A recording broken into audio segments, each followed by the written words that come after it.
Good afternoon and welcome to Reverse Engineering a Picture Book with Michelle Lynn. My name is Lisa Nason and I'm a program specialist here at the library. And if you need anything during the conference or have any feedback, just look for staff in a blue t-shirt and we would be happy to help or listen.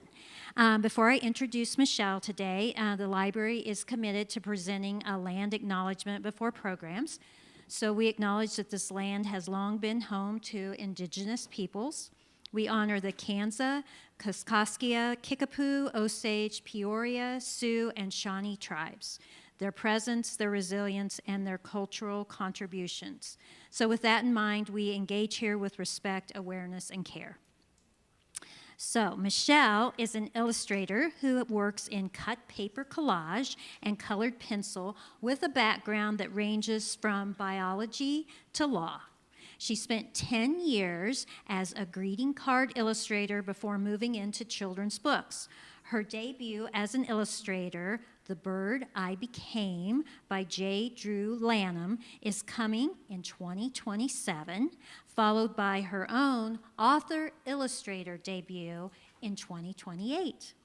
And today she'll walk us through how words and pictures work together to bring a picture book to life. Please welcome Michelle Lynn. Hi, thank you. Okay, this microphone's working, that's good. Thank you for being here today, and welcome to Reverse Engineering a Picture Book. I'm going to be talking about how words and pictures interact in a picture book and how you can use illustrations to guide your text. So there was a little bit of a spoiler alert, but when you saw my name in the pamphlet, you were probably wondering, who is this person? I've never heard of her. And you would be right, because I'm not published yet. As Lisa mentioned, I have a book coming out in 2027 that I'm illustrating, and my author-illustrator debut will be coming in 2028. So if you haven't heard of me, I'm not surprised, because you probably shouldn't have heard of me. So I'm going to talk a little bit about my journey to publishing, because I know that it's really easy to look at somebody and see, oh, they have a contract for a book, or they are published, and it looks like it must have been really easy for them. But I think for a lot of people, myself included, we have kind of a more winding path to publication. So I started writing when I was 8 years old. I actually finished my first novel when I was 13. It's the only novel I've ever finished to date. That's why I write picture books now, because, so if there are those of you in the audience who write novels, I really admire you, because I just cannot get myself in that headspace now. But anyway, so yeah, I wanted to be a writer when I was a kid. But I also have these very pragmatic Asian immigrant parents who are telling me, writing is not a stable job. You should study something where you can find a job in. So that is why I ended up studying molecular biology in college. Although halfway through, I kind of rekindled my love for writing, and I started taking a lot of English literature classes and creative writing classes. And then I went on to do a master's degree in English literature. And I was trying to write during that time. I was trying to write a novel. Then after I finished my master's degree, I moved to New York and got a job in book publishing, and all the time writing on the side. And then I was not making a lot of money in book publishing, and I was like, and it's expensive to live in New York, so I was like, I think I need to go into a profession that pays more money, and then I can still write, so that's why I applied to law school. And during that time, I gave my work to a friend of mine whose opinion I really trusted, and she told me that she didn't like my writing. And she didn't say that, but I asked her, do you like my writing? And she wouldn't respond. So I was just like, okay, I actually, at that time, I actively made a choice to give it up. And but at the same time, I was starting to kind of delve into art, and I was illustrating and designing these greeting cards. And so I was like, okay, it's okay if I give up writing. At least I have another new creative pursuit. And so during law school, I was kind of like, on and off working on these greeting cards. Sometimes I'd be going to markets, and that's actually where I met my husband, was actually at one of these markets where I was selling my cards. And when I graduated law school, he got a job in Montreal, and I could not practice law there right away. So I was like, okay, maybe I should try to make a full-time business out of these cards and see how it goes. And I actually ended up doing that for 10 years. And during that time, because a lot of people were asking me if the cards were for children. And so I was like, oh, I wonder, maybe I should try to get into children's book illustration. And but I was at the same time, I felt that pragmatic side that I kind of internalized. And I was like, I just want to try to make money right now. And because as it's really hard to get into children's publishing, and I didn't want to spend my prime working years working towards something and then have nothing come out of it. So I kind of self-rejected before I even really started. But I was kind of on and off working on this illustration of a fairy tale during this time. And I finished it in 2015, and then I did absolutely nothing with it. And then my son was born in 2016, which is almost 10 years ago, which is really hard to believe. And at that time I decided I wanted to take a maternity leave from the greeting cards because I was kind of starting to feel burned out. And it ended up turning into a permanent maternity leave. And I started a new business, a subscription box.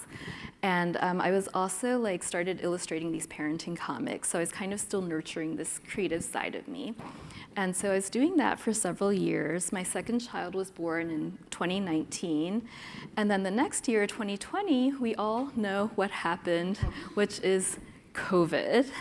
And a lot of people I know, they tell me that during COVID, that's when they started writing or drawing. And I couldn't do anything during this time because I had 2 young kids. I was still trying to run this business, which basically ran on autopilot during this time. And and I had no time to draw or write. But actually, the fact that I could not draw at all, it made me realize how important it was to my identity.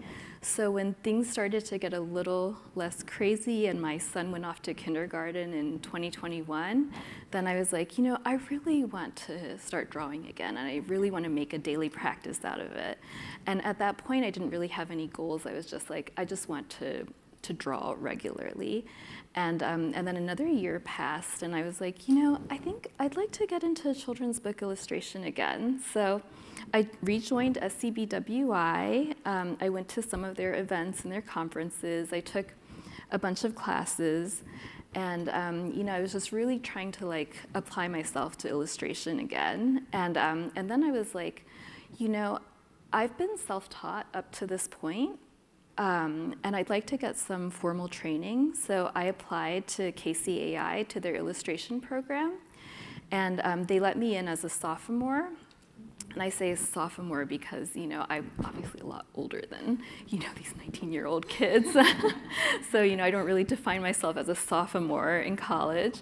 But so I went in as a sophomore, and towards the end of that year, I got approached by Enchanted Lion to illustrate a picture book for them. And that's what led to my first book contract.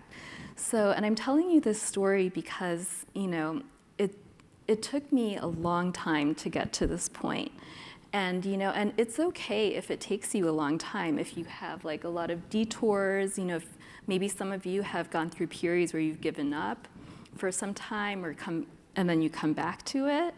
And, the thing is, I feel approaching things from as an older writer and illustrator, I think that you benefit from your experience, And I see one person who looks pretty young in this crowd, and it's also great if you're young, and want to do this. I know a lot of illustrators who are really young and illustrate their first books when they're in college or just out of college, or even like I think there's, I know like a professor at KCAI, she illustrated a book that was written by a teenager. So, you can do this when you're young too, but, you can also do this at any age. And I mean, that's actually what I think is really great about this industry, is because there's not really age discrimination, like you can do it at any time in your life. Like I have known people who've gotten published at 60, and they see a manuscript, and if it's good, they don't care how old you are. So yeah, I just wanted to give you that little bit of inspiration and encouragement before we move on to what you came here for, which is reverse engineering a picture book. So I have read a lot of picture book manuscripts by beginning authors, and they all kind of tend to have some of the same mistakes, which is that a lot of people will not read a lot in their genre. And you can take pictures, it's fine, yeah. And it's gonna be recorded and on YouTube also, I think. So a lot of people don't read a lot in their genres, so they don't really have a sense of what picture book writing is like. Or they might write based off picture books that they, read when they were young, which were a lot wordier than they are now. Or they might just write based off what they're reading now, like novels, for example. And so as a result, a lot of manuscripts are too wordy. So writing a picture book is not the same as writing a novel, because when you're writing a novel, the reading experience in a novel is completely dependent on the text. The text describes the setting, it describes the tone, the mood, it describes the characters, the character interactions, the interior thoughts. And picture book writing doesn't work that way. Picture book writing is dependent on the interplay between the text and the illustrations. So sometimes the text will say things that aren't shown in the illustrations, or the illustration will show things that aren't in the text. And so as a result, you don't have to describe everything in a picture book. So I just wanted to take you down maybe what might be memory lane for some of you, myself included. Picture books did used to be more wordy. So like this one, Why Mosquitoes Buzz in People's Ears, it was published in 1975, and it has a lot of words in it. Like every page in this book has about that much text, and picture books today don't really have so much text. Yeah, this is actually one of the first picture books I remember being read to me when I was in elementary school. And then there's this one too, Town and Country, by Alice and Martin Provenson. It was published in 1984. And this is just one spread, but look at all the text that's just on one spread. I don't know if any of you you're probably all too young, but teachers in the 80s, I feel really bad for them, because I'm just I can't imagine reading all of that to a kid, So today, what they say for your word count limit is you should limit your manuscript to 500 words. In the UK, they're a little more flexible. I've seen publishers and agents in the UK saying 1,000 words for picture books, but 500 words is the word count that I hear. Sometimes 600, but I hear 500 more often, so that's why it's up there. Okay, so there are exceptions to the 500 word count rule, even nowadays. So one exception is if the author is already famous. So Junot Díaz, he is a pretty famous author of adult fiction. He wrote a children's book in 2017 called Island Born, and I'm sorry, this is actually the Spanish language cover. It's called Lola in Spanish, but it's 2017 words.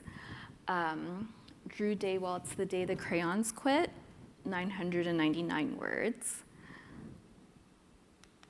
Another exception is for nonfiction. I've seen a lot of nonfiction manuscripts go up to or above 1,000 words. This one, Curiosity, the story of a Mars rover, is like almost 3,000 words. So nonfiction is another exception to this rule.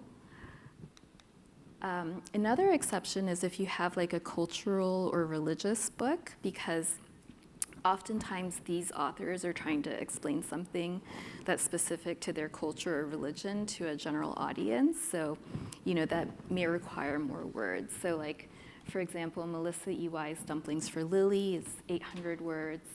This book, Mixed Up Mooncakes, I brought it with me. I don't have a word count for it, but there is a lot of text in here. Like, if you look, there's quite a lot of text for like a picture book that's published nowadays. And I can pass these around too if you're interested. And there's actually a recent development that I find really interesting. Because of the literacy crisis, we have a lot of kids who aren't reading at grade level. So school teachers and people in the publishing industry, they are thinking that the longer picture book may be like kind of a bridge to kind of bridge that gap between picture books and chapter books, and kind of help build confidence in struggling readers, which, I personally think it's great because I am sick of like counting all the words in my manuscript, although I'll say that at the same time as a parent, like if I see a picture book with a lot of text, I'm just like, oh my God, I have to read all that. So, I can see kind of both sides to that. And I do have this like source in the handout too, if you want to go read the entire post. It's like a blog from the Bright Agency, which is an agency that represents illustrators. Okay, so I would say, though, that the rule of thumb is just to stick with 500 words for your picture book. And you might be wondering now, how do I tell a story in only 500 words? It seems kind of impossible, right? But you need to remember that, like in a picture book, some of the story is also told in the illustration. So you don't need to describe everything. We're going to take a look now at like how text and illustration interact in picture books. So there are like 3 different ways. The first is descriptive. That is when the illustration just describes what the text says. That is arguably the most boring. The second is complementary, which is when the illustration shows something that's not in the text. So it kind of like complements or enhances the text in some way. And then the last one is in the complementary kind of interaction, it's what's most used. The third one is contradictory. That's when the illustration shows something that's different from what's in the text. Okay, I'll take a minute to let you guys write this down.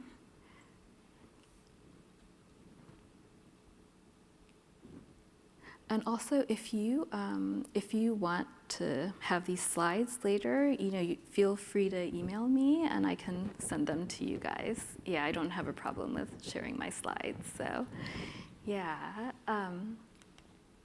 So this is an example of a text that is largely a text illustration interaction that's largely descriptive. I really apologize if it's hard for you to see. I was taking these photos on my phone, and I have a scanner, but it's like I would have to like make multiple scans and then piece everything together in Photoshop. So I'm sorry, but I'll read it. So this is from a book called Made for Me by Zach Bush. If any of you are recent parents or grandparents, you might be familiar with this book because it's about like a dad. So I'll read the text. So it says, "You stood, then fell, but learned how to walk. You said dada and smiled and started to talk. You laughed with delight as you slid at the park and clapped the first time you heard a dog bark. You loved to bang pots and put on a show. You, my sweet child, were beginning to grow." So this illustration is largely describing what the text says, because if you look here, It says like, you clapped the first time you heard a dog bark, and here we see the child clapping at the dog. And then we have, you love to bang pots and put on a show, and so we have this child like banging pots. But I say like largely descriptive because there are some complementary elements here. Can anyone tell me what you see here that's in the illustration but not in the text, or that's in the text but not the illustration? The engagement of the father, got the colander on his head, the Yeah. utensils in his hands. Exactly. The text doesn't talk about like that the dad's there, right? So the dad being there and the engagement with the child, like you said, it's something that, is not in the text. So that's something the illustrator added. And something else is here. You can see like, you stood, then fell, but learned how to walk. You said dada, smiled, and started to talk. You laughed with delight as you slid at the park. So those are all in the text, but it's not in the illustration. And this is something that, as like kind of a new illustrator, I'm starting to learn, is that you don't have to illustrate everything the text says. You just kind of need to like find a moment that you think is good to illustrate. As an illustrator, are you given any direction as to, we want a picture for this, we want a picture for that? Or is there any micromanaging in, that's maybe not the right word. No, I know what you mean. I think it really depends on the publisher. I know the one that I'm working with, where I'm just illustrating the text, I think she has told me in my storyboard revisions that she wants me to illustrate this certain moment, or, she has told me like, you don't need to illustrate everything, because I think I had a spread that was similar to this, where there are several things going on. So I had these like 3 spot illustrations, and she was like, no, you don't need to illustrate everything. Just show like this part. So, yeah. Yeah. So those notes that you got for that come from the publisher though, right? And not from the author? Because I know when I was at something a year ago, they were like, authors shouldn't give notes. Yeah. Let the illustrator be half of the team that takes your words.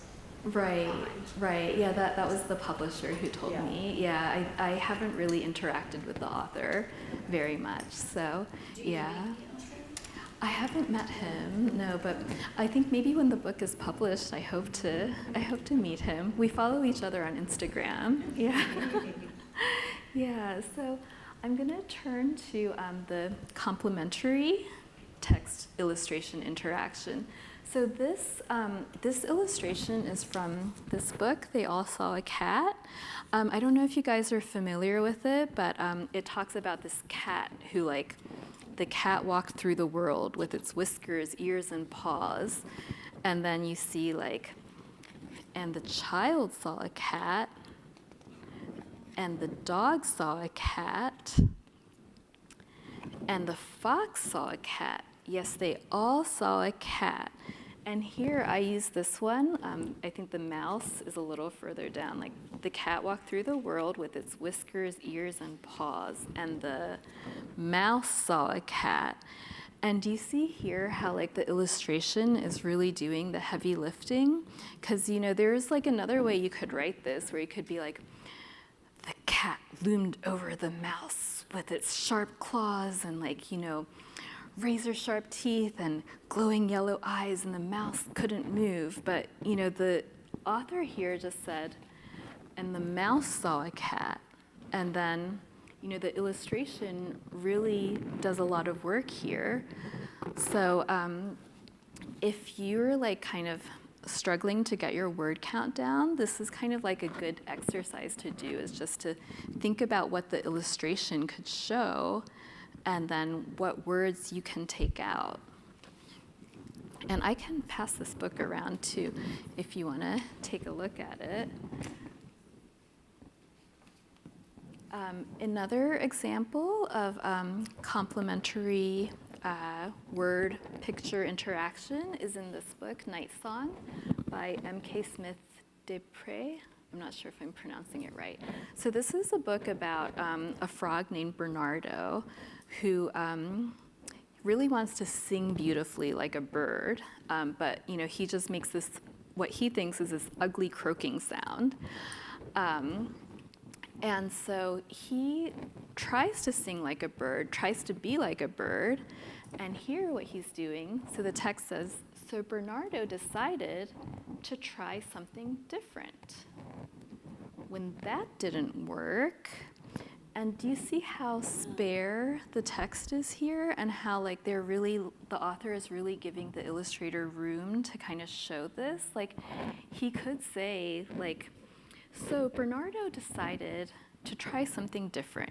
He gathered a bunch of flowers and leaves. He plucked raspberries from the bushes, and then he disguised himself as a bird. And everyone laughed at him, and the bunny was upset because he had ruined his berries. But the author doesn't say that. The author chooses to use very spare text to give the illustrator room to help tell the story, too. And I have this book here, too. I can also pass it around if you want to take a look. So moving on to the third type of text-picture interaction, we have the contradictory text-picture interaction. And this is really entertaining for kids when you have like the text saying something and the illustration saying something else.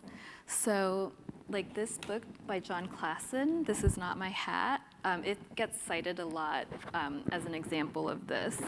So basically what happens here is like this little fish decides to steal the hat off a big fish when the big fish is sleeping. And everything in the text like is completely different from the illustration. Like, this is, okay. So he says, the big fish was asleep when I did it, and he probably won't wake up for a long time. But look, the fish woke up. And then, this is the same one I have up here. Even if he does wake up, he probably won't notice that it's gone. But you have the fish, his iris going up and noticing like where his empty hat used to be, and then if he does notice that it's gone, he probably won't know it was me who took it. But I think he does know. Look at his narrowed eye.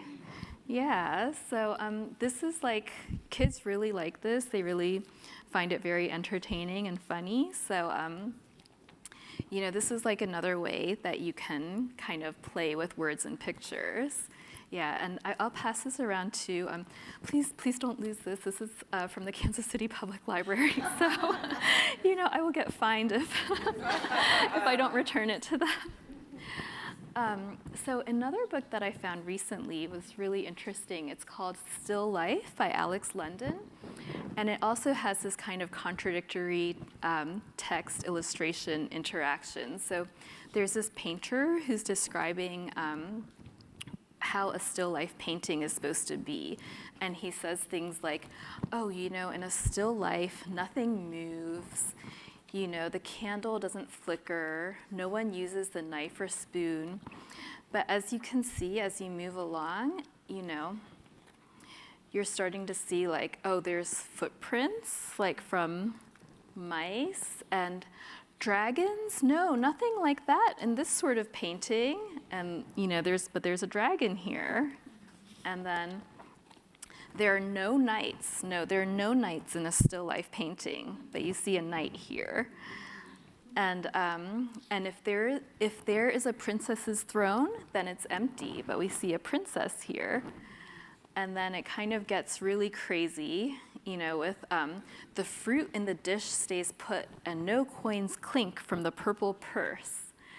And then in a still life, there are no people, nor creatures, nor quests, so there are no heroes to save the day, but as you can see in this illustration, there are people. There's a princess on a quest to save the dragon from this knight, So my kids really like this book and the John Klassen book. Yeah, and I'll pass this one around too. This is also from the Kansas City Public Library, so please don't lose it. Otherwise, I'll owe $30. Okay. So, remember, the best way to get a feel for picture book writing is to read lots and lots of picture books. We are going to take a little shortcut today, though, by reverse engineering a picture book. This is kind of like one way to kind of get a feel for picture book writing, like quickly. But I really recommend reading a lot of picture books to get a feel. So, in a normal situation, in traditional publishing, you start with a manuscript. The publisher acquires the manuscript, and then they find an illustrator to illustrate it.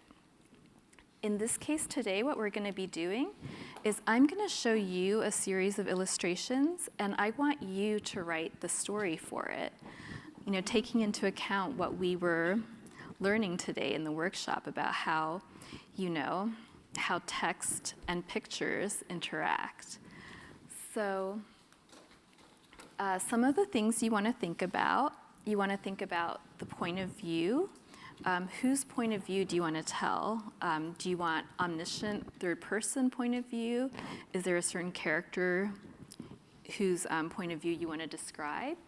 And also think about the text-illustration interaction. So for example, what can the text describe? What should the illustration be left to show? Can the text add something that isn't in the illustration? So at first, what I was going to do was I was going to show you like some illustrations from already published picture books and just take the text out so you could write something. But then I felt like that was kind of counterproductive, because then you kind of get this feeling that there's a right and wrong answer, and there's not a right or wrong way to do it. So I decided to use my illustrations for this. So if you want to take, let's say, maybe 3 minutes and write something for this illustration. This is, do you want me to tell you the story behind this, or do you want me to leave it to after? Okay. All right, so go ahead and start.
3 minutes have passed. Sorry, I know some of you are still writing. So does anyone want to share what they've written? I'll go. Okay. I'll start off so that way everyone can finish strong. Thank you for your sacrifice. You're welcome. All right, I read Sweet Dreams of Myself and My Dog Brownie.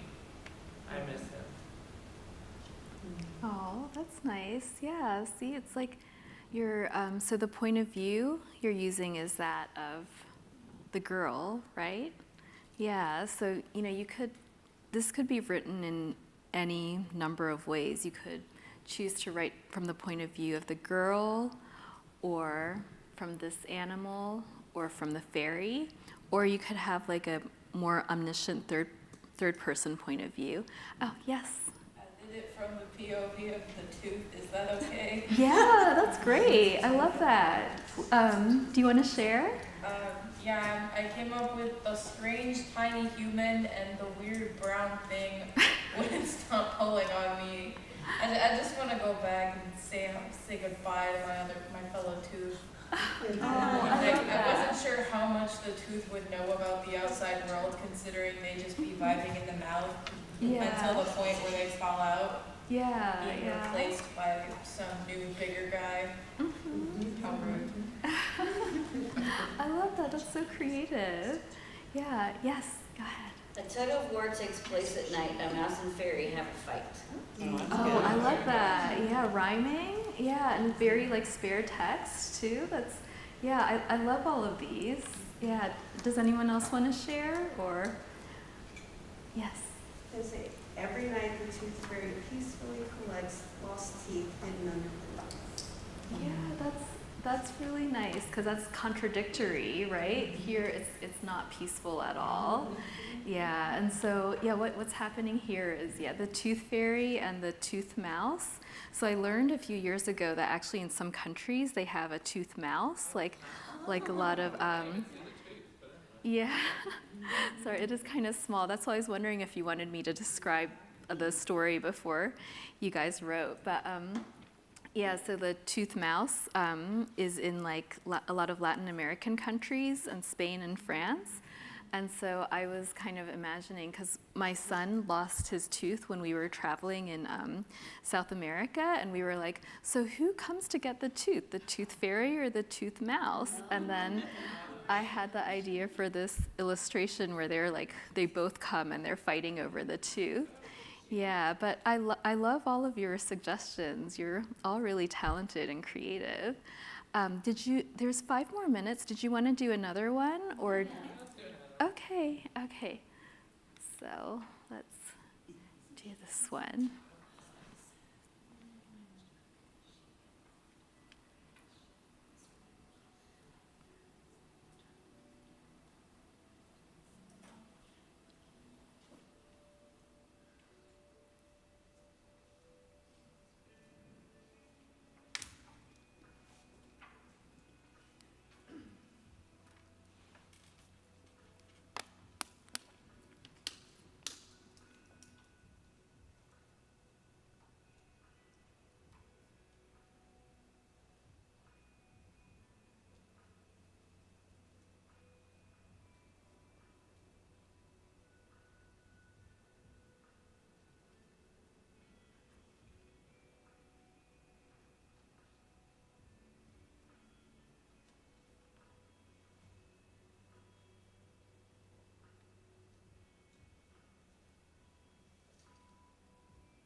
If you want some backstory, do you want me to tell you guys some backstory? Yes, no? Some of you do, some don't. Okay, this is Let me see what else I missed. this is during a Lunar New Year celebration, and it's like during the lion dance, and so this is the lion up here in yellow, and this girl is like not liking the noise and the crowds of people. So, if that helps. Is this collage? It is collage, yeah. Good eye.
So I think we have about 3 minutes left. So, I'll have you guys stop now. Does anyone want to share what they wrote for this one? Yeah, go ahead. She could not hear the celebration. She could not feel the excitement. She could only hear and feel the bang, bang, bang of the drums and of her heart. Oh, I like that. Yeah, because here you're letting kind of the illustration show like this kind of lion and the crowds, and you're kind of concentrating on what she's feeling. Yeah. I feel her anxiety. Yeah, that's great. Yes, go I ahead. went with the inanimate object route again and tried to do it from the POV of the drum. Mm-hmm. Like, usually our noises bring nothing but cheer, but in one child's eyes, I saw nothing but fear. I love kid's that. just like, man, I don't like this. Yeah. Take me home. That's great. That's really good. Thank you for sharing. And yes. So I'm a former special education teacher and worked with a lot of children who have autism. So I took it from that perspective that this potentially could be a child who loud noises are not a good combination. Yeah. So I just put the drums beat loud to begin the show. My ears scream no, my ears scream no. I just want to go. I love that. Yeah, that's really great. Very simple. Yeah. And I picked up on that too, but I took this from she's imagining she's not there yet. So I don't want to go. No, no, no. I love that. Yeah, like I really like how you're, kind of using your words very sparingly and like letting the illustrations show these. And yeah, this is actually a spread from my latest dummy book, which is actually inspired by my daughter. She was like this when we took her to a Lunar New Year celebration. So yeah, so thank you for sharing, everyone. And I think we're almost out of time, but does anyone have any questions? Yes. So when you create a dummy book like this and turn it into a publisher, Yeah. and they say, yes, we love this book, do you have to recreate that picture again? Or is that the picture they use? That is a good question. They may ask me to, I haven't submitted this yet, but like with the other author-illustrator book that I submit, the dummy, like it's not in editing yet, but they may ask me to redo something again, so. I think that would be incredibly hard. Yeah, yeah, I'm kind of dreading that moment when that happens. I was just wondering. Yeah, and does anyone else have any other questions? Yeah. So, in my past career in advertising writing, I left a lot up to my art directors, but it feels a little different in books. Yeah. Is it okay to guide them, like this is what I would like to see? I guess I'm kind of like trying to reconcile how you do such minimal text and then, but still have ownership over it, I guess? Yeah, well, I think like part of why I wanted to do this exercise with you guys was to show that there's no like really right answer. You can have like descriptive text and you can have like, you know, spare text. It's really, or you know, something in between. And I feel like a lot of picture books are usually something in between. And so, you know, you can have art notes where you can say like what you want to happen. And, you know, you can, yeah, it's really, I don't know if that answers your question. Yeah. So it's not like overstepping to be like, this is what I want. Right, exactly. I mean, you might not want to say like, oh, Becky is wearing a red dress and, you know, has glasses, unless it's specifically a book about a child getting glasses or something. But, you know, you could say like, you know, I would like this or something like this to happen, you know, in an art note. Okay. Yeah, and yes. Would it be bad if the POV of the characters like changed every page? Like this one, it's the drums. The drums are like, wait, why don't you like our noise? The next page, so the girl like, I like this, take me home. Yeah, I don't think it's a bad idea. I think you could have that. And I feel like I have seen that in picture books. I can't think of any off the top of my head, but I think that's really interesting.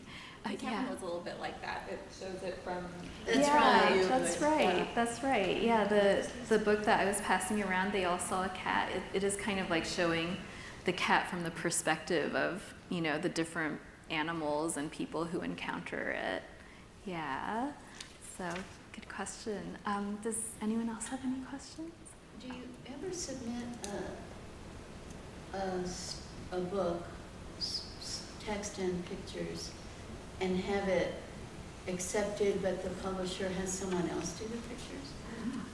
That hasn't happened to me yet, although I have very limited experience, but I have had friends who that has happened to, where, you know, like there's an author-illustrator friend I have. She submitted a few books, and she has illustrated some books too, and author-illustrated some books, but then there are other times where the publisher is like, I don't want your art, I want someone else to do the art. And I think that's happened to her at least twice, and I was surprised because I thought she was a pretty good artist, a pretty good illustrator, but she thinks that it's because the publisher felt like her illustration style didn't really match her story, like the text. Yeah, so it has happened. And I know that something I forgot to mention, I'm actually the co-regional advisor for the Society of Children's Book Writers and Illustrators for our Kansas, Missouri region. So we have a table here today by Writers Row if you want to come visit us. And I also wanted to point out, this is my assistant regional advisor, Rachel Grodsky. Sorry, I don't mean to out you, Rachel. Yeah, and so if you're looking for more resources, you know, on writing or illustrating children's books, you know, feel free to like visit our table, or, you know, I also have our website on my resources handout too. Did everyone get a handout? Yeah, okay. So I'm sorry, what was the question? You answered.